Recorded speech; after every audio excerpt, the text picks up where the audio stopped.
No sellings ebe English dictionary do pye ye dan gona fi begonya jova do gbo le Ewenyigba TV do pye me enye mianovi nate agbeyo me Peter ya hanya jo vene mi le egbegbe me hapine ma agblenya jo ne mia ma ana mi ngodo nyao Injojo dejesi kocho Trade Union Congress TUC do lo pa bobo be wala be biem kocho jidu ogbo nsuba wo akpere yonti hana yope petu na wayi de eji koku de inflation wana wule Ghana tuko me ke tuko me biwa me eton wo agbala na se oda pie me be waja agba yike wo ado asi dukula na kufu adoji le se wa broni pe nyachoro amenwe kata no ko le Ghana tuko krola muti kami apa nu kwala o he club bola mi gbodo gele egbeto me mi ahogbeda sikojo ni series ebe English dictionary do pie gbo nemi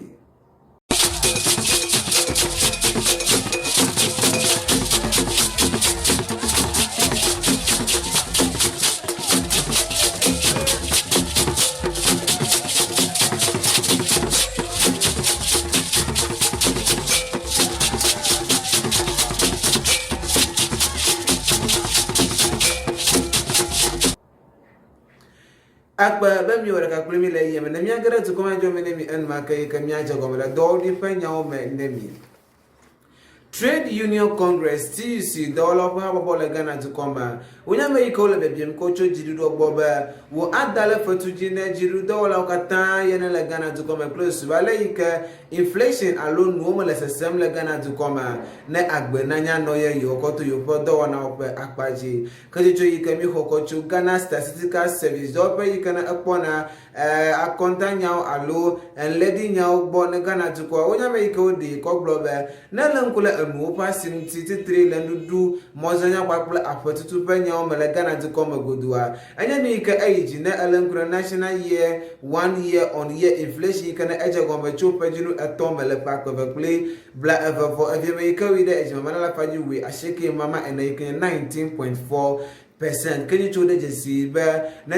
inflation kana do modal match ma ayi de ejima mala faji atom mama andre 3.7% le pejinu eviem kala wana yema le Ghana Statistical Service to penya noa onya me ko di ko global na alankuda consumer price index muti chope jinu enyem le pa ko be we ashike me ba ya akwere yesi be anuo je sango me chopa ko be kwakule bla ever for the kada sine pa ko be bla ever for every ka wodo fie voleji le Ghana to come kana alankula andudu kwakule anuo passion ti le Ghana to come godua akwere yesi le jinu eneyo kata mi wole Ghana to koma enu opasi ayide ejima marala faji bla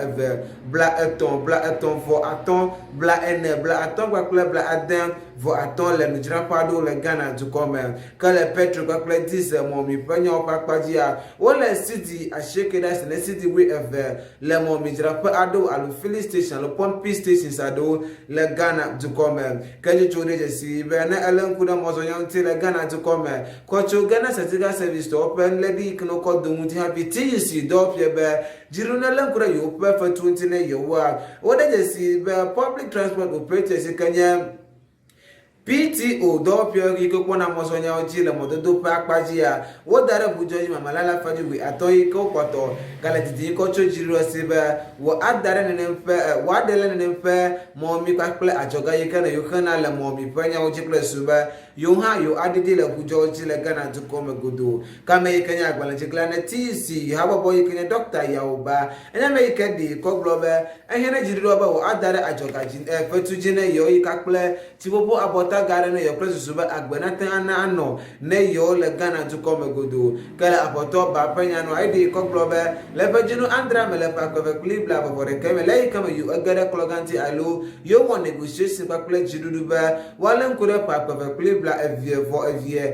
pa gayi ko wadare chine mamala faji ashikia menya ni ke aten adevine yo le yo podo na pa kwajo ala be inflation a ye mado 19.4% ke fiebe jidudu na aja gba ika wo awa for the place suba yo pe agbo na wa devine yo le Ghana to come kale do pie panyanua wo de ko globe na alankula do e katanti le Ghana to come akwa de jesi be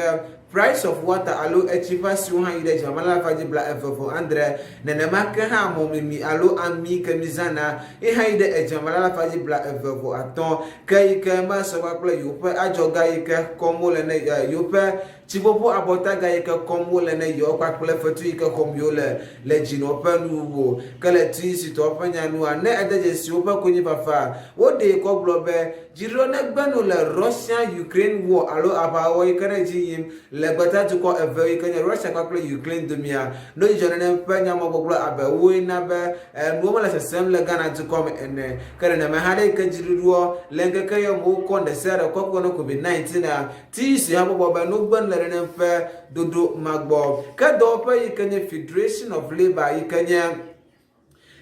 GFL Kenya Ghana Federation of Labor dollar pa ha bobo adowa onya me yeko jagba yeko wara calculate si do pele kumulo yo na gado wonbe wo akpere yo nti hana yo pe agbebe wo anodide ne yo koto yigama pasesan alo yigama pa jububu wana oba akpaji kala yikumuno no pom ne sitinya yo do pie calculate Bernard Able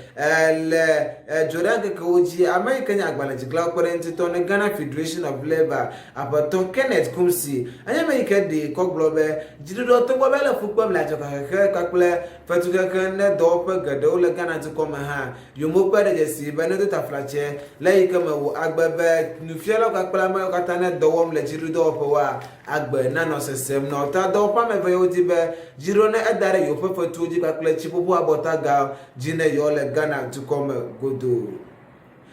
Krema cha bota na menje chode jesi ba Ghana to come viji wa ma eton ado de asi agbana goma close so ba to pro na Ghana to ko yika na ado dan kwa kofo ado a what impeach alwado asije la yika ma apano evidence wa broni wonya chora amangu ado le miapa to pro lanti le Ghana to come kaje chode jesi ba agbana yika ne no viwa ma eton ye de asi goma anya ni yika do mo da la yika ma so da come no la waje impeaching process alo ala yika wado asi duplona ko fo ado ba afoso mo na oji like ma mi no vi se wa broni kenya nyanu vi alo nya ahia bi ne duplona na ado dan kwa ko fo ado oja gba yika wo de asi agbalangom kakle nya jodo paro yika wo le anuklom la nya gba do ji ba duplona ko fo ado nya me yika eble ye kakle duplona ko fo ado anya me yika etin da fo kakle ye le abamenya ope agbaji kala pona se wa broni panya nu am anya me yika edi ko globe na le ale ike tuklona ku fado no agbega clear menye ni ike avivi yenwo tajaba duona se ye pankokoto wana pe akpaji kanje jode yesi be no viwa me ato ike nye isifu sedu kudos kwa kule elikan kotoko kwa kule Steven kwa bena atwa unyama ike ode asi agbala gome be na alanku da dulise ike na Ghana to kosi ike article 69 clause 1 na 1992 Constitution of Ghana anya ni ike na yo musemba yo agara nungom kuwo na me kakule jidudu kakule apa do wala katana kpogomela se wa bruni pa afoda de wana me ke yoti tere eseje ba eseko awodo le Ghana to come kala apoto panyanwa wodi ko globe se wa bruni panya chora mangu katana nya ba wola emebe anya nya tapa gba awo human right abuse gafie ba azan ye aba amegboto pa jana enele amomaje majiji kebebela nya ba abuse of office example do pe le mo maji kata tonlia yenye be exposing the security of Ghana to external threat gafie be le nya padiro nya ochi le Ghana to koma enya ni ke ofugwe na to ko bobo be wapo ala be to plola enya me ikan le elezime na didiro nya ji podo po kata le Ghana to koma godo kata tonlia be dragging the names of high office of president into disrespect gafie be do le kata na le to plola ku fo ado pe do pe na ukogara rema na wakhatu no bebe lo pa afoda de wana wonti kala agbala ikeno da asima uga de jesi be le ruyeta na yucho reko de ruyeta na yuja fo yere ga kula tukula nya be na lankula article 41 ab mutia le 1992 Constitution of Ghana anya ni ka adaji pona yo be yo ado asitukula de sere ike yo pobe ele afoda den le momaje majiji le Ghana to come kana ne pa agbala ha adumura le ikame so da gominola ike omodeha alo minority in parliament ike onye NDC so pomanola onya me ike odi ko globe yo aje legislation wana ogomoko tutu glona ko fo ado pa fo yikata demo le kakple sewa broni nguti